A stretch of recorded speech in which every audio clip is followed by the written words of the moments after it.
What's up, everybody? Going on? Happy Wednesday. As you can tell, we're missing two copper heads, so tonight you got the copper head. How's everybody doing tonight? They're right here. See, they're behind me. True, yeah, I got it behind me too. We got to keep them happy. So, what's up, everybody? How's everybody doing? Doing awesome. Good. Doing good. It is 2 a.m. in South Africa, everybody. I know, poor Leon. We woke him up just to get him on the show tonight, but I appreciate you being here, my friend. He looks wide awake. He looks better than all of us. That's true. That's true. Yeah, it took me an hour jogging around the yard just to, make sure I look presentable, like I've been up. But a few hours from now, I'm gonna have a tough day, but it's completely worth it. And you can swear at us later in the day. Hey, before we get cranking here, let's say hi to everybody in the chat. Nancy, of course. Hello, ambient girl. All Woolwick Relics. Arlen Church. Backyard Treasures. Hello, Carla. Carla. Oh, she's going to smack me. Kayla. You're in trouble. I know. Congratulations on the silver today, too, kid. Good job. Bobby Pasture. Brooklyn Treasure Hunters. Eric, my man. Cynthia, Delaware Country Diggers, Frederick Romano, oh my goodness. Joe Holland, Madison, Maine, Mark the Berg Hunter to start. So anyway, everybody, this is Leon. Hello, Leon. Why don't you tell everybody about yourself, your channel, and we'll carry on. Hi, Jeff. Yeah. So, we are Zarrps Metal Detecting from South Africa. Like you heard, it's 2 o'clock in the morning at the moment, and we're on the other side of the world to you guys. Very small I'm metal detecting community, and we go out and we look for Boer War relics. So the Boer War, those that don't or aren't familiar, the Boer War took place 1899 to 1902. And I'm fairly privileged to, kind of be in an area where a lot of the action happened. So, myself, my wingman, Kyle, and my other buddy, Tace, we're basically the three musketeers. And we get out and we try and save history, one hole at a time.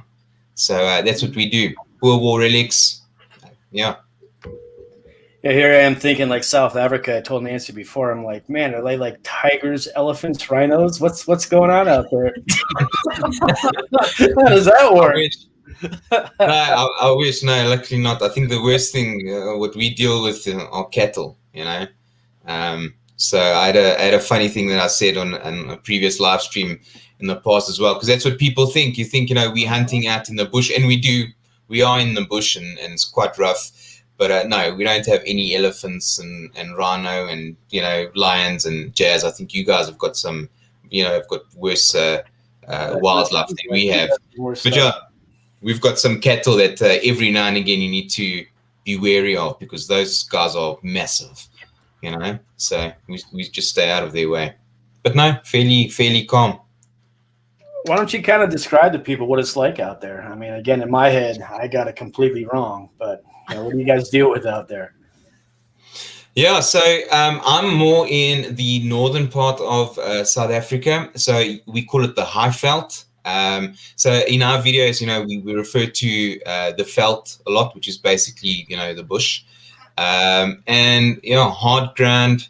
A lot of the places that we hunt is very, a lot of it's mining areas. Some of the old, places where the guys used to mine gold. And that's basically what the Boer War, what kicked off the Boer War. It was, South Africa was a British colony. And we had the Afrikaner, or the Boers, that tracked or moved up from the Cape up to the northern part of South Africa. And they tried to be independent from the British. And they had found gold up here where we are. And so the British wanted a piece of the pie, and that's what kicked off the war, So, yeah, very rocky, very hard ground. It's dry, it's hot. That's what we deal with, Hey, Copper Poppers, what's up, Mike? Sorry. trying to type and talk at the same time. This doesn't work with me. There was actually just a question in the chat for you. Madison, Maine, Richie from Madison, Maine. He wanted to know, are you familiar with the channel Von Crit, a metal detecting channel from a couple of years ago in South Africa? Yeah, Von Crit. Used to watch his channel. So Von Crit actually, he stopped posting about 6 years ago or 7 years ago. He was quite active, so he did exactly what we're doing now. Went out to Boer War sites, found some awesome relics. He had a nice channel. He had a nice following, and never met him personally. Spoken to him a few times, but for some reason, I think for whatever reason, he just stopped posting. So yeah, I know Von Crit. I know of his channel. Was a cool channel, but he's not active anymore. He stopped posting about 5-6 years ago. What happened? Yeah, don't know. Wow. Yeah, don't know. So I was think that one of maybe his one of last the reasons that got you into metal detecting? What actually started? When did you start, and what got you into it? No, it was actually complete opposite. I mean, I think my wife and I were bored the one year, and we just she mentioned, I think we were going down to the beach and for a holiday or whatever, and so we were discussing that, and she just said, listen, why don't we get a metal detector, and then we can play around on the beach. So I said, well, that's a cool idea, let's do that. So I did a bit of research and found MineLab here by us, and bought ourselves each a machine, and then I actually did a Google search, and then I saw this whole community of people actually going out looking for relics, not just beach hunting, and that's how I got interested. So I went out with a couple of people. My wife came out with me, decided that she's not going to deal with the heat and the hard ground, so she gave up, and I kept at it. I enjoyed it. So I got out there with a few guys, went to a few battle sites, found my first bullet casings, and then I was hooked. So that's how it started. Doesn't take much to get us hooked. Yeah, I tell you. Yeah, I think the day we got our machines, I was playing in my own yard, and I think it was about hole number 4, right in my own yard, and I dug my first and my only actually gold ring with a small little diamond chip of a diamond. My wife still doesn't believe that I found it, but I did. That's a nice first find. Yeah, I mean, if that's one way to get hooked, that's how you do it, No, definitely. We got another question up. Says, do soil conditions create any unique detecting issues for you guys? Yes. So because some of the sites there's a lot of mining activity, we do deal with a lot of mineralized ground and hot rocks. That's what we deal with. So it's not too hectic, but I think that's the only thing that we really deal with. Is some mineralized ground. But you learn to kind of deal with that fairly quickly, if you have the right machine. Well, we got the questions flying in the chat. It's gonna make tonight easy. Send us the questions this way, people. Everyone wants to know a little bit more about South Africa and detecting. Can you see the question there? Let me read it. I can. I am having a look, but it's going. This chat is crazy tonight, which is really cool. It's posted on the screen. I'll read it. It says, do you have any Victorian style houses in South Africa? 1800s homes, French or British? Yeah, we do. We've got British, Victorian style buildings. That's what we look for. So we look for those old buildings, and then we hit those areas, especially in some of the older areas like Johannesburg.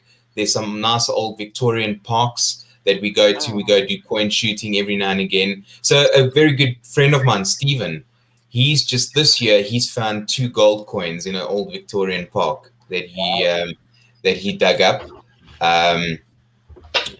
He uses a Knox, so a little plug there for the Knox. But we go to some Victorian parks, and we've got a few Art Nouveau type style houses and so on. But I mean, if you're not familiar with the channel, you go and have a look. The places that we go and hunt are so remote. We really go and look for those old farm homesteads, and mining sites, and that's where we find some of the older relics. Speaking of the Knox, what machine are you swinging anyway? I'm using XP at the moment. So I'm using both the XP Deus and the XP ORX machines. Yeah, and I love them, man. They're awesome. I've got a few machines. I'm a big Nocta Macro fan as well. So I love Nocta Macro. I love the machines that they do. Like I said to you guys earlier before we started, I started out with MindLab as well. And but yeah, at the moment I'm predominantly using the XP Deus. Amazing machine. And it's not just a good, machine overall, but for our conditions, it's so light and it's so compact.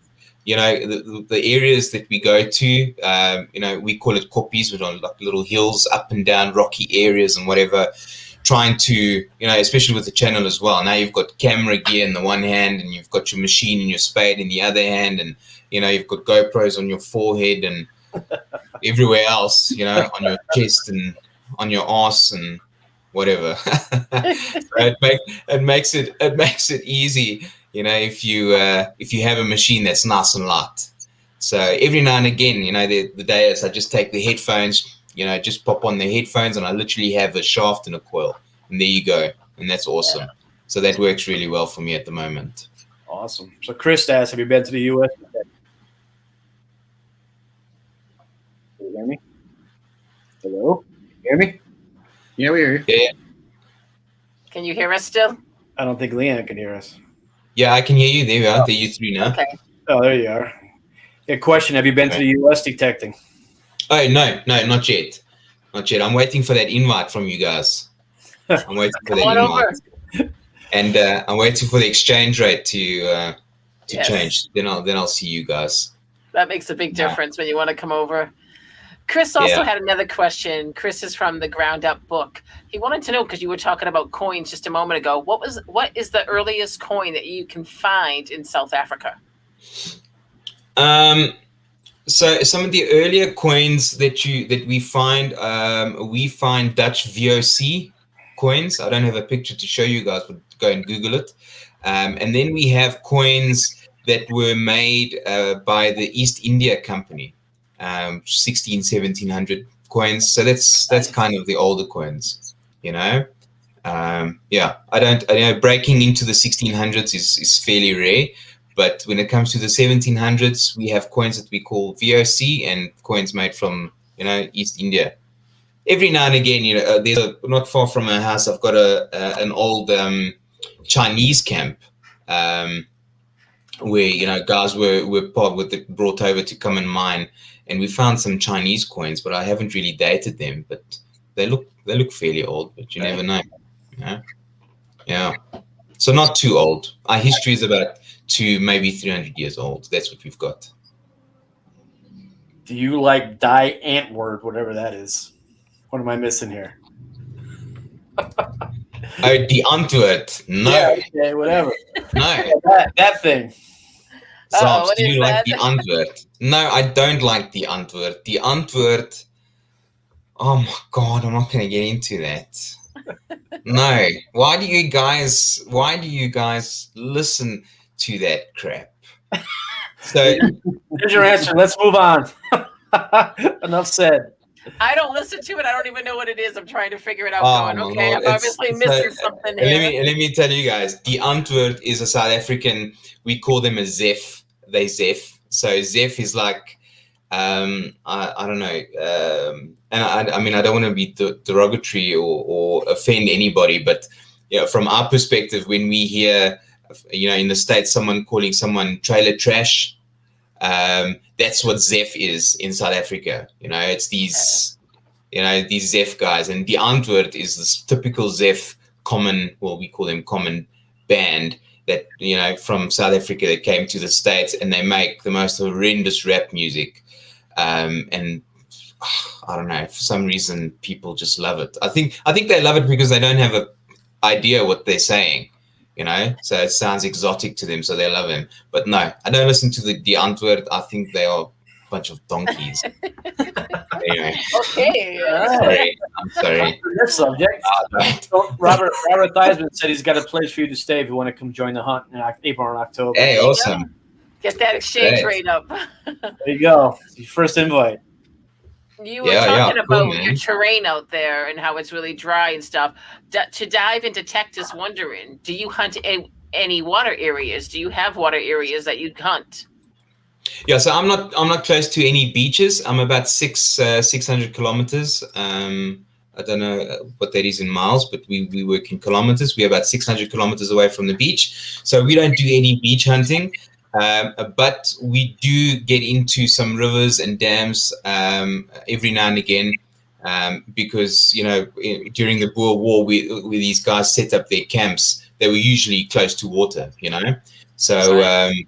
Yeah, then we get in there, get into those little rivers and dams, and we see what we can pick up. And we pick up some cool stuff, I tried magnet fishing the other day for the first time.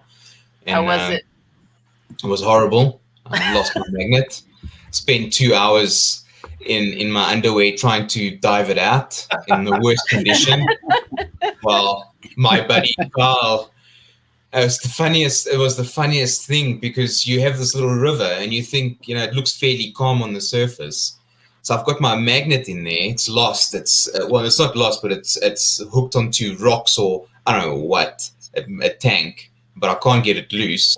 And and this magnet is expensive. So I say to him, my wingman Carl, I say, Carl, I'm gonna have to get in here, bro. Like I can't. I'm not gonna leave this magnet here. Mm-hmm. So I get undressed. I say, please, just for God's sake, look around us. If you see the farm or whatever, just tell me, And man, I'm in there. I'm in the river in my underwear, and I probably took two steps in this river, and I disappear. Boom, gone. Ooh, deep. Carl just about shits himself, for a better word. He's like, "Oh my God, where are you?" And then you see my head popping up about 10 meters away from him. And I'm hanging onto the rope. I eventually get to the side. I'm like, "Whoa, okay, this river," because we just had quite a bit of rain, and so I'm like, "Carl, this river's flipping deep, guy. You're gonna have to help me. I refuse to let this magnet go." So it took us 2 hours. I still couldn't get it out. He was holding the rope, and every now and again, when I think I'm can just reach the magnet, I disappear, and and he's on the rope. He's got me on the rope, trying to, have me not go downstream, and it was horrible. It was horrible. You did that video. You're risking your life for that magnet. No, he took out his phone once, and I said to him, Carl, I swear to the Lord, I will murder you. Put that phone away. So he don't want knew, those underwear photos. he knew the seriousness of the situation. So anyway, long got story like short, a million hits on that one, man. You should have filmed it. Man, jeez, it was horrible. Can you swim? The main question is, can you swim? No, I can't swim. No, Okay. no, I can swim. But it's I think the current was just so strong that I couldn't stand. Just when I got my footing right, and I thought, okay, yeah, I'm okay, and I was trying to, I've got half of my head underwater and trying to feel, and I've got my toe hooked around the damn magnet, trying to feel. Oh man, it was horrible. It was horrible. It's funny now, but no. Nonetheless, we didn't get the magnet out, so I just rolled up the rope, and I just hid it away, and I said to him, well, hopefully in a month or 3, when it calms down a bit, I'll go back and I'll reattempt it. But then I guess the magnet's going to be rusted, or I don't know. That's funny. So yeah, we tried that, but it wasn't successful. So I'm not going to be doing that anytime soon. So we got another question about the laws, public places. What's it like over there? We're lucky; it's a bit of a grey area at the moment. In South Africa, the community metal detecting community isn't that big, so there aren't a lot of guys that do it. Most of the guys are on the beaches, so it's a bit of a grey area. Basically, if the area is fenced off, it's private property. You need get permission from whoever's land it is. If it's a heritage site, it's taboo. Don't go digging around in a heritage site. That's how you get into trouble. But other than that, if it's an open field, no signs that says private property or fencing, it's a free for all. So that's nice. That's nice. What The happens places we go. something of value, if you find something historical, you're out in the field and you actually come across, I don't know, a hoard of gold coins or something historical, is there a procedure you have to go through with that, like they do over in the UK?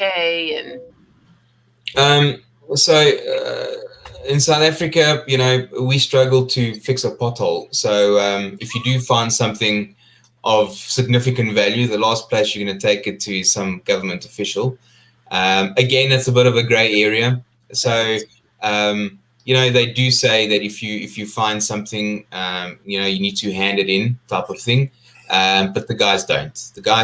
I don't even think that if the people that you're going to go and hand it into would know themselves. So no, we don't hand in anything that we find. The only thing that we do is, if we have a permission with the farmer, we split or we give him everything. I mean, we don't have anything of significant value that you can really find besides, maybe a gold coin if you're lucky, or a gold bar. But other than that, it's more historical value, So we try and keep that.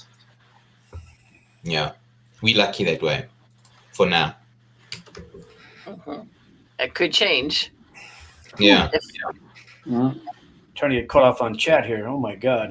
I know it's popping around. So then are you more about relics then? More about the war relics instead of the coins? Do you consider yourself, what do you really consider hunting for?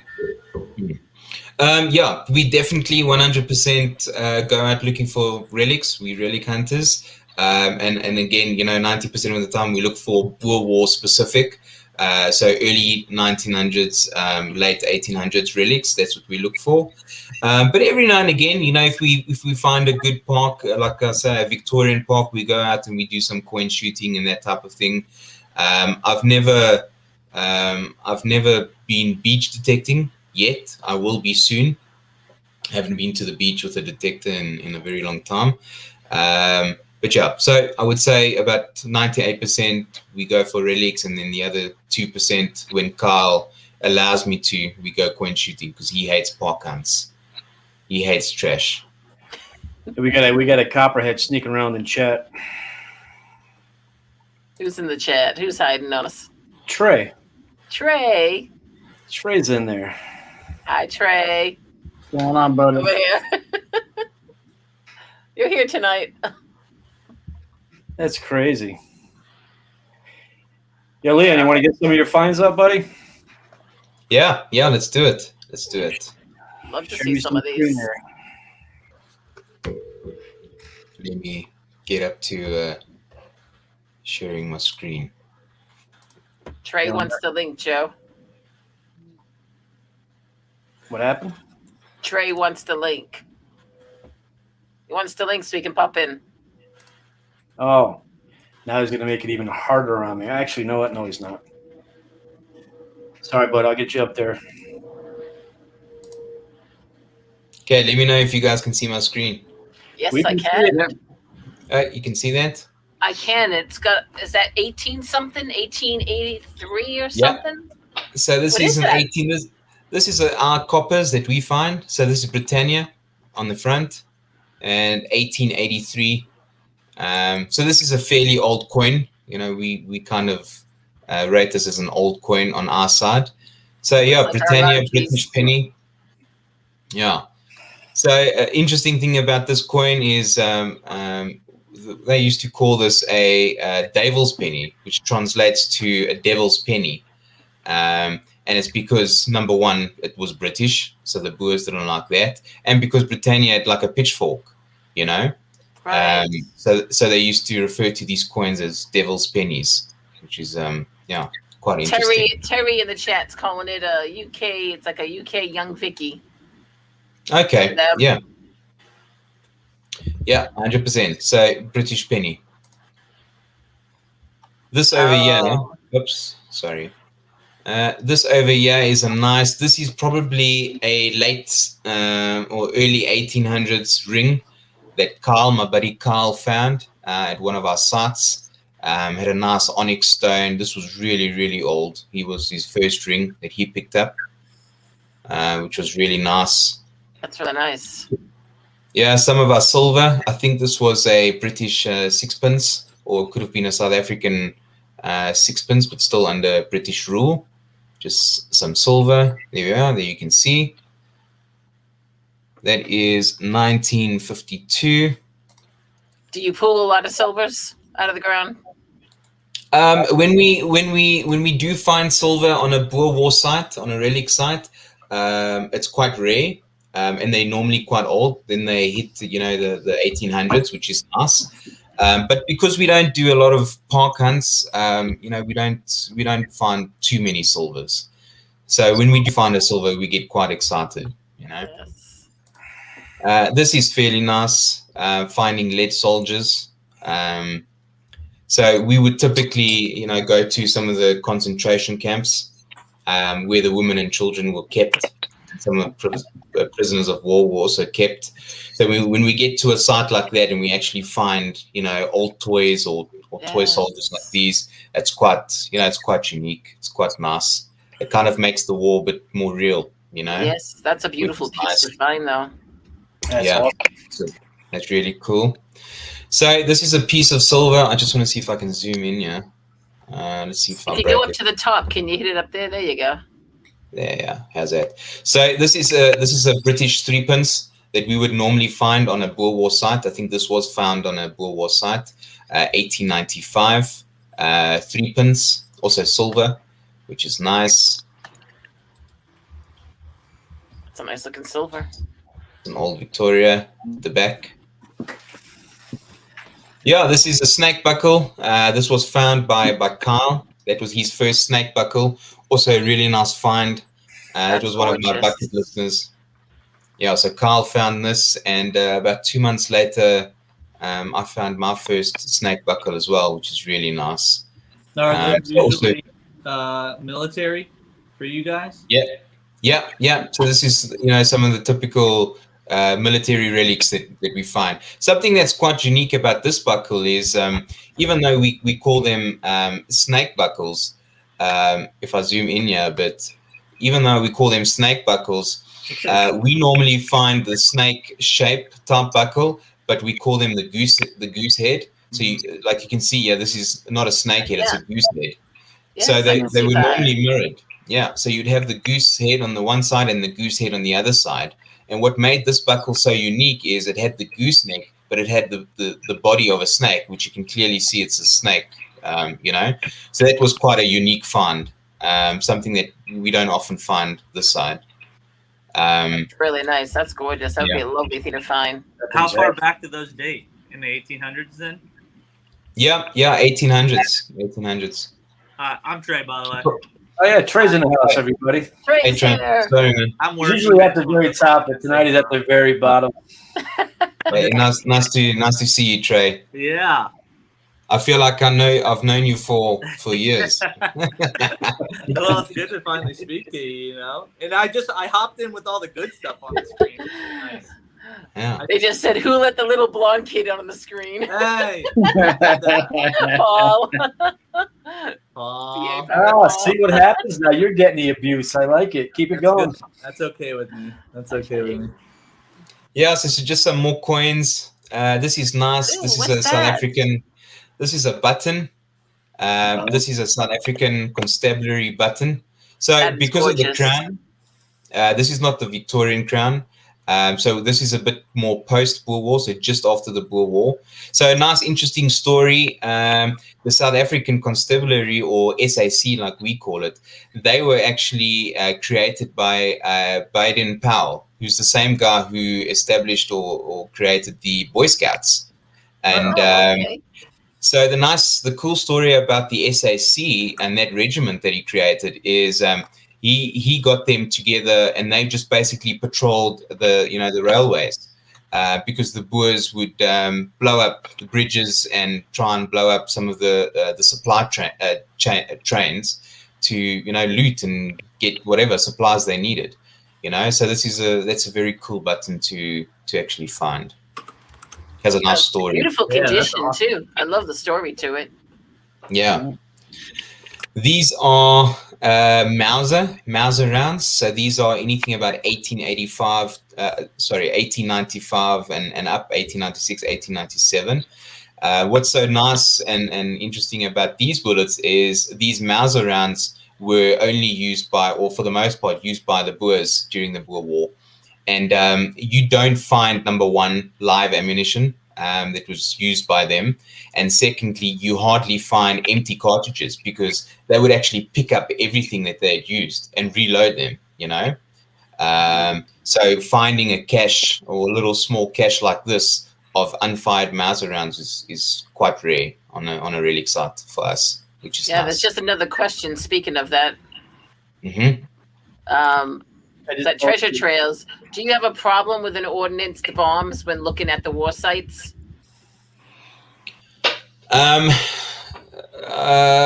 We haven't come across anything hectic like that. We have every now and again we find 10 and 15 pounder shells that are quite large shells. We've never found a shell that's been unfired.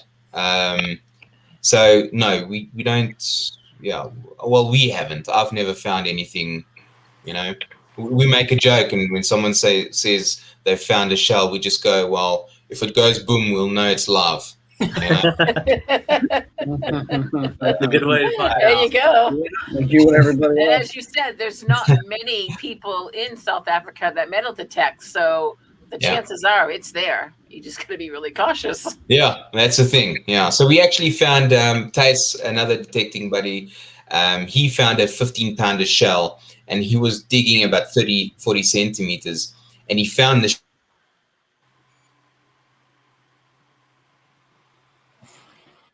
Uh-oh. We lose him? Hold on. Give him Oh, I thought time. I Is he was coming free. back? We're No. here. Okay. He's frozen. He is Let's see. frozen. That's a good Oh, come shot on. of him, though. At least. Yeah, it's awesome. Better than when Mike from the Copper Poppers froze. All right. All Hi, right. Trey. What's up, guys? I can't stay Go on, on so buddy. long. I got to get back to work, but I wanted We to can say see hello. you, Trey.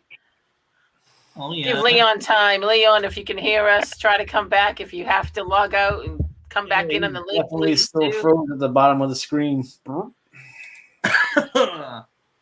What's up? Oh, he's fascinating to listen to. Oh Yeah. yeah. I hope he comes back. This Yeah, is he's gone. absolutely yes. Robert Yeah, Thijs, Trey, time the zone. platform's You yours. stopped spinning for a second. Yeah, it did. Oh, that's funny. Oh, by the way, Mark Thomas called me a bum when I first hopped in the chat. So A bum? a bum. Can you believe it? I can. Oh, Like, hi everyone. There's Mally Man. Mally Man got some. He's got some of these keychains on the way. I just sent them out this morning. So Metal Detecting, North Carolina. What's up, Mike? How are you, buddy? hey, Mike. Come on, Mikey. Yeah, he's Paul not said- back yet. I wonder what happened. Paul Yeah. said I bumped him out. everybody's in the chats looking in Trey's closet. Can you see in there? Well, what do you Look how got in there, buddy? dirty it is. What do you We're got all in there? going, oh, what's in the closet? It's so you know it's funny. This is our guest closet, but I got kicked out and put into there. So JC's got all of our main closet. What's filled up, Mally Man? How are you, buddy? Hey, I guess before I hop off because I got to get back to work here in a second, you want to give some keychains away? Oh, we I'll- can do that. I'll put a number in the chat. Oh, you're gonna How do many number? people are in the thing? 39. At 1 through 39, I'll put this in the chat here in our private chat. And then you guys can just choose whoever wins which one you want. Garrett or a Mind Lab coil. Ready, set, go. And while they're guessing 1 through 39, how's the interview going? Other than Oh, he's back in. Yeah. Am I back? Yay. He's back in. Keep those numbers coming, guys. Come Yeah, on. sorry about that, Give guys. away. sorry, we're giving a giveaway right now. Hang Stop, tight, bro. Stop. We There got it a is. winner. There it is. Stop. We got a winner. Who was it? Believe it was Delaware County. Yeah. Ah, yeah. The number was 14. They And just got, Delaware County Diggers. they just got new Congratulations. shirts, I think. And the shirts look really good, so I like the shirts. All right, you guys, somebody already won. Stop chatting. Everyone stop. The number was 14. Wherever you want to send it to, just shoot me a message. Cool? I'll send it over there. Congratulations. I said I wasn't ready. Yeah, he wants another one. That's funny. Welcome back, Leon. We all got panic when Yeah. Thanks. Yeah, some technical difficulty. This is Africa, so it's bound to go. Something's bound to go wrong. People were blaming me, Leon. They said I took your spot. They said I kicked you out. Joe sent me a private message and he said, "Sorry, that's Trey. He does that." Thank you, I appreciate that. I'll take the rap. That's awesome. I'll take the rap. No, I'm joking. I don't know what happened there, but okay. I'm back. Leon, I'd like to get back to I'll that pick it picture. up in April. Perfect. share your pictures so I can get them back up for you. But sorry to just hop in real quick. I got to get back to work. Today's month end. It's a busy day, so I'm gonna head off though. It was nice seeing you. Yeah. Bye, Greg. Take it easy. Enjoy Bye, work. See you, everybody. Cheers, Bye. Good bud. to see you. Leon, we got another question about the animals. What animals do you run into? Kind of, I think we already covered it, but I believe Chris missed the answers. Yeah, so I mean, no big game or lions and elephants and anything like that. But we do. No, like I said earlier as well. I think probably the scariest animals we run into are the cattle. Because they are huge. So I try and stay out of their way because they can get. I mean, they're not aggressive or anything like that, but you never know. You might. It just takes one. You get one arsehole out of the group that might just come for you. So. What about snakes? Yeah. Because you're in such a dry condition there. Do you have poisonous snakes? Are you dealing with snakes while you're out there digging? Yeah, every now and again we come across a snake. Nothing too hectic. They normally, get out of the way when they hear you coming. So yeah, every now and again we find some snakes, but nothing too serious. Nothing too serious. I'll tell you a funny story. We were on a trip at a place. I can't remember where it was, but in any case. This place, it was basically a tourist group that went onto a battlefield on a hilltop.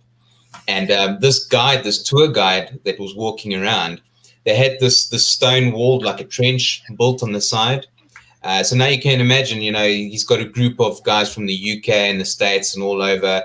And as this guy's walking, he's got a cane in his hand. And as he's walking, he's knocking on every second rock, as he's walking by and telling a story. So someone goes, "Listen, why are you making a point there of to knock on all these rocks?" So he goes, "No, he's just waking up the cobras so that they know we're here. So if we do walk around, that we don't startle them and, so you can just imagine everybody's eyes go, Big. What do you mean? You're waking up the cobras? Leave them. Let them, leave them. They're sleeping, leave them." So that was quite funny. But no, we don't. All the tourists are scared now. No, we don't run into snakes. We don't. We don't have big game. I mean, we've got porcupines and we've got jackals and foxes and all of that we see and but nothing too scary. It's quite nice. Yeah. Yes. You want to get your finds back up, Leon, so you can. I want to see that picture again. I'm waiting to see what that is. It looks like a piece of jewelry or something. It was. Yeah. Let me see if I can share my screen quick. I love when Eric kids come in. Is that I do. I love that. I had to mute myself for a couple seconds there because my wife's yelling at him. That's okay. You're a good dad. That's the most important thing right there. Yeah, so you can see this? Yes, it's beautiful. So this is some of the older Victorian style handmade jewelry that we find. on a lot of these sites. Some of them might have, stones where the flowers are, but most of the time, those little stones are missing. So this is a typical piece of brooch. This is actually a square brooch that, for a scarf or whatever that we find. So we find them quite often, but it's nice. They're quite fragile, and that's a nice piece of jewelry. That's gorgeous. So again, the South African Constabulary. This is an SAC helmet badge. So a nice helmet badge that we had found, was quite large, also very, very unique. We actually found this close to a blockhouse or a fort. So we suspect that, they might have had a little post over there. So this was a nice find that we got. Everything has that crown right on it. Yeah. So by the shape of the crown, you can actually date it. Okay. Yeah, so that's also just after the war, So another little brooch that was, what do you call it, gold gilded, that I had found quite a while ago. It was quite unique. Just a normal little buckle. I call them, this is actually a World War I, World War II belt buckle.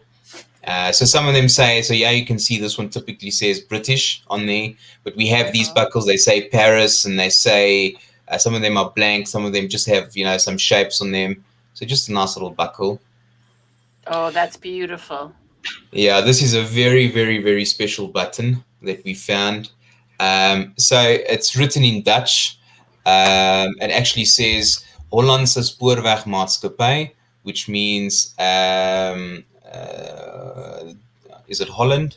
Yeah, Holland Railway Company. So these guys were in South Africa in the 1880s, thereabout, and they were responsible for designing and constructing the bridges, the railway bridges, for the Czar, which was the South African government. So extremely rare to find a button like this. I mean, I don't think we'll ever find a button like that again. But in incredible, incredible condition and super old, and it's probably one of my favorite buttons ever. This is nice. This is very unique. So what you're looking at over here is we found this in a trench. So this piece over here, the long piece that looks like a cartridge, is actually a sight protector for a rifle. So you see that little slot at the top. Yes. That's where the sight would actually fit into on the rifle. So this is a sight protector. And what the soldier actually did was they were issued buttons, on a little loop, extra buttons or whatever. So to sew back on if they had lost buttons. And what this guy had done is he had taken his issued buttons, his small cuffling buttons, had put it into his sight protector, and then taken a large button and then kind of closed it up, to make like a makeshift lid to keep all of his buttons together. And then, he obviously lost that whole thing. And that was quite unique to find. So when we found this and we removed that large button, we found all these small buttons on the inside. So that's a very nice, personal item to find, This is a belt buckle. Officer's belt buckle. This is a two-piece. So you can see where my hand is. You have that round piece. So this piece would fit into another round piece. I'll show you a photo of that piece. So this is a two-piece belt buckle. Very nice. With the lion on top of the crown. Yeah. This is what we call pom-pom protectors. So these are quite large shells, bullet cartridges. And that little piece, if you can imagine the primer side, the back side of a cartridge, you'd have these three wings fit at the back and fasten, so that you won't accidentally hit or knock the primer, and then have one of the cartridges go off. So as they would prepare, for whatever, an engagement, someone would actually sit and take all of these covers off, and then have the bullets ready to be fired. So this is, what we look for when we find an area and we start picking up these little pom-pom protectors. It gives a good Like war indication. pull tabs. Yeah, I'm thinking the same thing. Was It there is, it's like- there pull tabs? Yeah, so that's quite interesting. It's nice to find them. Oh, that's nice. Nice old buckle. I suspect it had probably like a family crest or something on there. Nice old pocket watch. Probably the most complete pocket watch I've ever found. This is very. I saw that in the that's video. cool. I saw that. Yeah, so this is a piece of silver brooch, a handmade brooch. It wasn't very large. It was probably about an inch and a half, wide, or in length. And like you can see, it has the name Caroline. So this is a sweetheart brooch. Maybe a soldier or whoever gave this to someone before he left or when he came back, and they had lost it because the pin was missing at the back. And I found this probably about a year ago, and it's a beautiful piece of Really jewelry. nice. Yeah, some silver coins. So these are the silver coins that we find. These are larger silver, 2.5 shilling. Some 3 pins. We call them tikkies in South Africa. Nice here on the left, bottom left, is a silver plated religious pendant. So just some of our silver. One of the nicer rings that I found on an old mining camp, and this was for good luck. They'd have this double horseshoe that they would put on the band, for good luck. So I'm guessing the guy that wore this was probably a miner and hoping, to find more than he bargained for. So nice little ring, this brooch, piece of a pocket watch, what do you call it, a fob chain over there on the left. And then this is a shoulder title, Berks. So for short for the regiment Berkshire or Berkshire, however you want to pronounce it, which is really nice. Kind of also gives you some details of what regiments were in what areas, So this is the other piece of that belt buckle. So now you can imagine the piece with the lion on would actually fit through the slot in the middle, and then fasten that way. Two-piece buckle, which is nice. At the top, also a very unique item that looks like a Templar cross type of thing. Very thin. Those are actually tokens. So I think during the war, about 1901, 1902, the Queen sent all of the soldiers. She sent thousands of boxes of chocolates to thank the soldiers for their service. And in those boxes of chocolates, they would have these tokens. And that's a typical token that you would find in those boxes, a little memento for the guys. So that's something nice. That's a nice piece of history. That's kind of cool. It is. Yeah, very nice piece of history. Also, that button, I think it says London and something railway. Also quite unique. It's only one of a kind that we found. This is my favorite button that I've ever dug from the regiment. This is a cufflink button, the Royal Dublin Fusiliers. So in the area that we go relic hunting for, I know that this regiment was there, and I've been looking for years and years to try and find something of them, just to kind of prove that they actually were there. And I think last year sometime I actually dug this little button. So I was quite chuffed finding that. Awesome. Thank you. So this is nice, that Burke's shoulder title. Yeah, I'm just showing you guys. We find these back plates. So you would have this back plate that would be on the inside of your shirt, or on the inside, and then this title that says Burke's would actually go through your shirt, in between the slots of that back plate, and then you have the pin that goes through. So just showing you what we find. Oh, look at the feather. So a couple of things, some buttons, some more coins, some silver. This is actually very nice. Also one of my favorite items. This feather is actually a brooch that broke, and it's a mourning brooch. So it would be typically a brooch that someone would wear, you know, if they had lost someone. So the site that we were on, I mean, it could have been, you know, a soldier that lost its life, or a child or family member in a concentration camp, or whatever. You can just imagine, you know, why they that's had it sad. on them.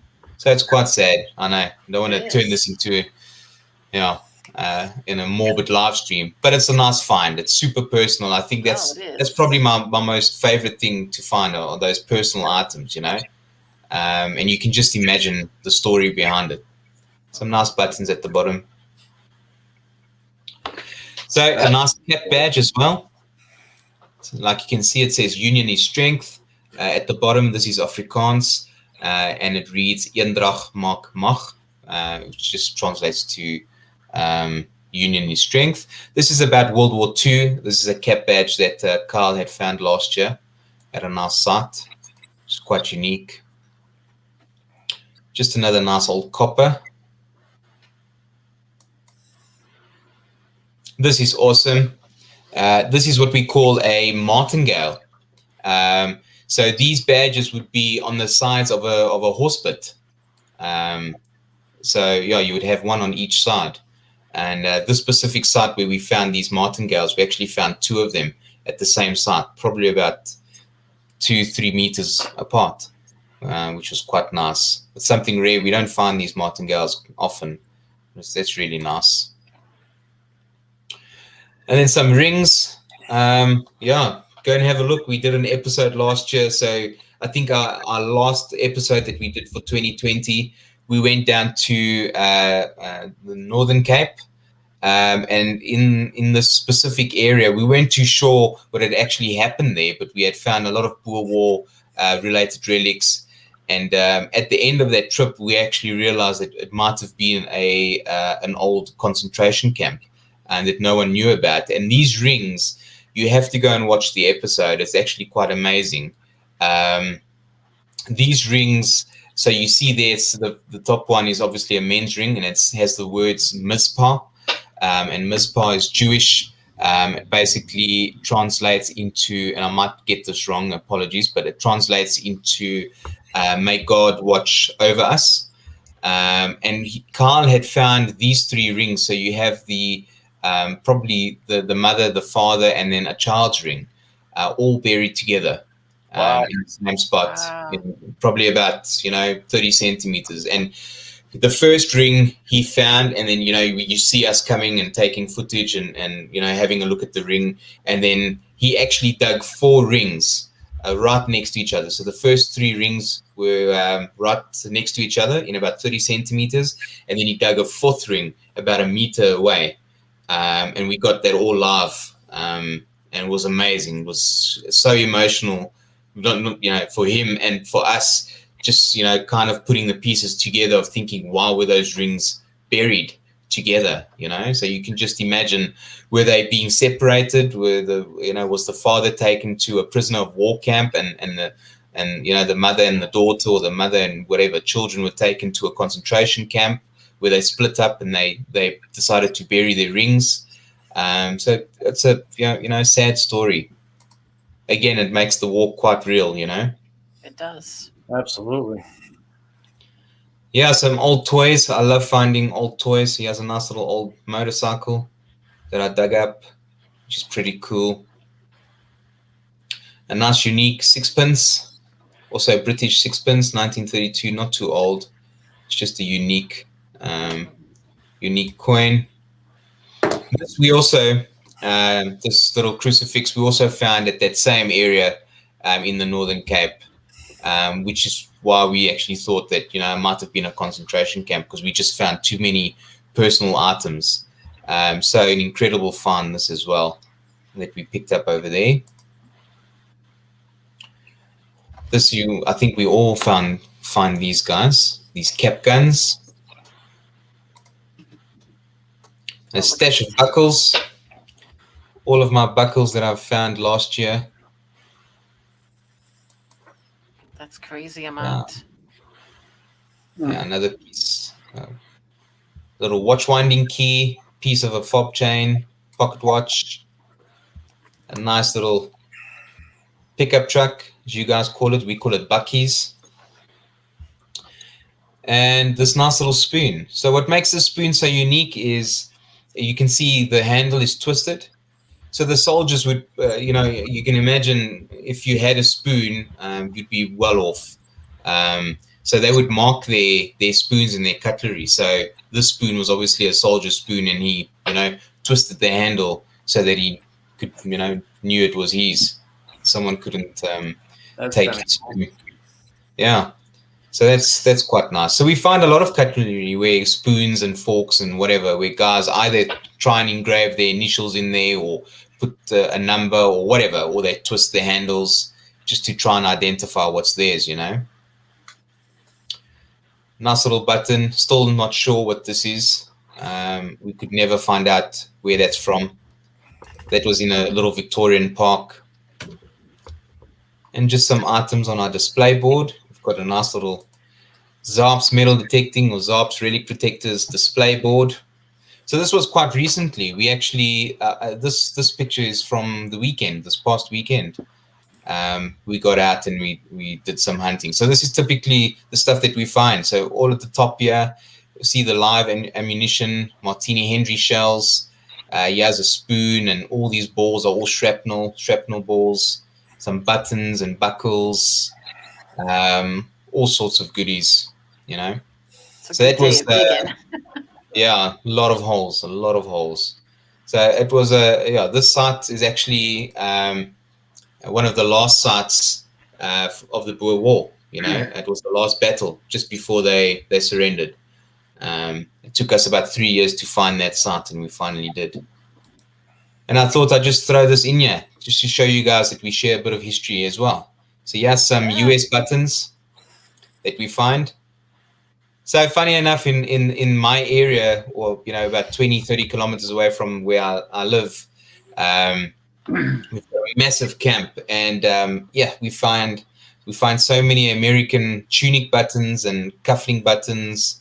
So during the Boer War, we had about 5,500 US soldiers that or volunteers that came over and fought for the British. Unfortunately. Wow. Yeah. Amazing history you have right beneath you, and so many personal stories. That's awesome, man. Yeah, that's really cool. Items.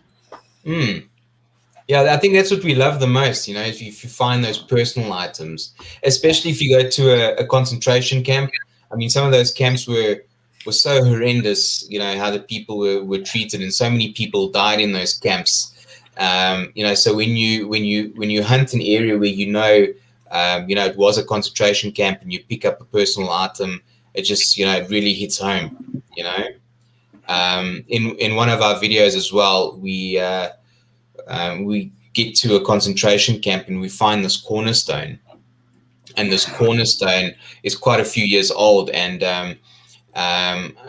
it's a cornerstone with a little plate that says, and it was in Afrikaans or Dutch, but basically says, "Ja lies," or "Ja lies the cornerstone of where our great grandmother's tent stood during the Boer War in this concentration camp, and where she died at this date, or she stayed from this date to that date, and then finally died this date." Wow.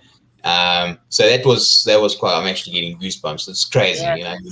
You're standing there and you at this stone and you're reading that, and you kind of go, wow, this was real, what these guys went through. So it's crazy. So many children. These families it touched. That's crazy. Yeah, and that's the thing about the Boer War, that we try and it's one of the biggest motivators for the channel. Yes, it's nice getting out there and we joke and we have fun and we banter, and I give Carl crap and Taste crap, and it's fun being out. But when we go out, and every now and again when you find something so extremely personal, it's just the reminder of what these guys went through. I mean, the Boers, they literally went from the Cape about 1,200 kilometers up to be independent.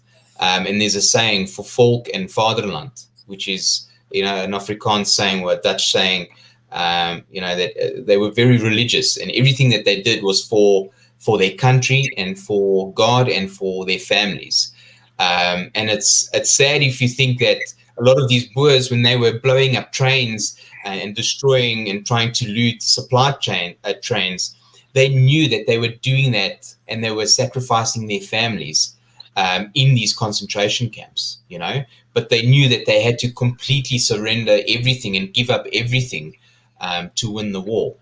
So it's quite sad, it's quite sad that maybe some of the people might have not have died in these camps if they didn't do that. So every now and again you need to kind of just take a step back and really think what these guys went through, so that's nice. So we have a question about American coins. You find the American coins where you are? Yeah, we actually found an Indian head penny just the other day, 1800s, 18 something. Someone found, one of my friends found it. Yeah, weird. We were saying the same thing. It was in the middle of nowhere. It's not even in a like a military camp or anything. We just found this random Indian head penny. It's the first time I've ever seen it, but yeah, we find the guys at the beaches. They find a lot of memorials and that type of stuff. Obviously tourists that come over here and hit the beaches and we find those coins. But yeah, actually finding an Indian head penny, where we are, that's weird. You wonder how the hell it got there, and smack bang, 1800, 18 something, Another question. Have you ever found anything that you were able to return to the family? Yeah, we do. So we find every now and again we find bed plates. So some of the soldiers, depending on rank, if they had beds in their tents, they would have a little nameplate, and on this nameplate would have their regiment name, their like personal number, and their initials and surname and whatever on this bed plate. And every now and again, when we do find these bed plates, we try and find the families, and it's normally in the UK or whatever. And there's been a few times where we've been able to send these bed plates back over to the families in the UK. And strangely enough, every now and again we come across a family in the UK where we say, listen, we found this, and they say, oh, this is my great grandfather. We've actually got some relics from that he brought over that we've inherited from the war, and that's quite cool to see. So yeah, that's something that we definitely do every so often. That's nice. Anybody got any last minute questions? We're actually over the 9 o'clock timeline here, so if anybody's got anything else, quick, get them out there. And what time is it right now in South Africa? It is now 3 minutes after 3 a.m. Thank you so much for being here with us tonight, or this morning No for problem. you. Crazy. Yeah, You were amazing to listen to. Yeah, no, happy to be here, man. When Joe, you reached out, I thought, I love the Copperheads. Yes, I'll be here. I'll chuck my wife out of the room to be here. 3 o'clock in the morning. Well, we I think appreciate your it. family's Really sleeping do. right now. So just think of me, because tomorrow my staff are gonna get it from me because I'm gonna be tired. I'm gonna get it from the wife because she's gonna be tired, and she's gonna use this against me for a long time. You remember that day when you chucked me out of the room because you wanted to do a live stream with your metal detecting buddies in the US. You need to find her something nice sure. to Hey, you dinner make me feel tomorrow. bad, man. Now I'm gonna be doing the dishes. I'm gonna be doing all sorts of crap. Yeah. I've been dropping your link into the chat. I'm hoping everyone here tonight take a moment, please, and jump over to his page. They are now at, I think, 905. They're so close to the 1,000 mark. Hopefully we can help get them up to the 1K Get 'em mark. up there. Get them up there to the 1K. So deserves to be there. Yeah, thanks, man. Yeah, it's been got one such final hard question. work. Yep. One final question. Mike from Metal Detecting NC wants to know, what is your favorite detector? What's my favorite detector? At the moment, it's the XP-DAS. So it's a really good machine for various reasons. It works well. It's super light. It has the ability to be, have this minimalist setup where you can take off the controller, keep the controller in your pocket, and just walk around with these super light headphones and just a shaft and a coil. So that works really well for us, in the areas that we hunt in, walking up and down hills and in between rocks and this and that and whatever. So that helps. And it's a really good detector. Like, honestly, it's an awesome detector. I know a lot of guys don't know the Deus, but yeah, at the moment, the Deus and then the ORX is also a brilliant machine. I also use the ORX every now and again when I go out scouting. It's not as powerful as the Deus in terms of features and settings and that type of thing, but the Deus is amazing. It really is. It's an amazing, amazing machine. It's so versatile. You can just change and customize everything on that machine. So yeah, that at the moment, that's right up there. I love that machine. It's an awesome machine. Bit pricey compared to, I think it's probably about more or less the same price as a Nox 800, which isn't cheap, but it's a good machine. It's a really good machine. So how many subs did you have? He started at 900. Yeah, 900 when we jumped in. You're at 910 right now. 910. Awesome. Thank you so much, guys. Appreciate it. All right, guys. On that note, I think it's time to say goodnight. Thank you all for watching. See you Next week, Leon. Thank you so much, buddy. I appreciate it. Yeah. Thanks to the Copperheads, Nancy. It's nice seeing you guys. Thank you so much for having me on here. And we might in the future be digging together. That'll be great. It would be great. Hang out for a bit. Don't disappear yet. All right. Good night, everybody. Thanks so much. Good night, everybody. Night, everyone. Take care, everybody. Thank you all.